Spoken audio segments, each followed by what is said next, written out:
Summer holidays వచ్చేసాయి కదండి. ఇకైతే పిల్లలందరూ సరదాగా బయటకు వెళ్దామని చెప్పేసి అనుకున్నారు. అమ్మ కూడా ఇంకా అలా టెంపుల్కి కూడా వెళ్దామని చెప్పేసి అన్నది. ఇంకా అందరం కలిసి ఆటోలో కాండ్రకోట అయితే నూకాల అమ్మవారి టెంపుల్కి స్టార్ట్ అయిపోయాము.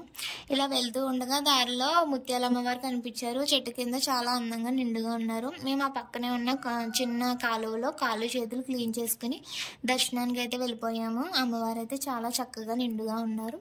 దర్శనం తర్వాత ఇలా కాండ్రకోట అయితే వచ్చేసాము.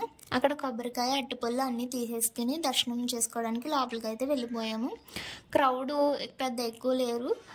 ఈ 1 మంత్ జరుగుతుంది కాబట్టి చాలా తక్కువగా ఉన్నారు. మేమైతే ఈజీగా 10 మినిట్స్లో దర్శనం అయిపోయింది. వెంటనే దర్శనం చేసేసుకుని ప్రసాదం తీసుకుని ఇంక అందరం బయటకు వచ్చేసుకుని ఆ పక్కనే ఉన్న చెట్లతో చాలా మంచి ప్లేస్, చాలా నిండుగా గాలిని ఆస్వాదిస్తే ఇలా ఫ్యామిలీతో ఎంజాయ్ చేస్తుంటే చాలా బాగుంటుంది కదండి. ఇంకా మంచి ప్లేస్ చూసుకుని అక్కడే వంటలు చేసుకుని ఫ్యామిలీతో బాగా ఎంజాయ్ చేసాం.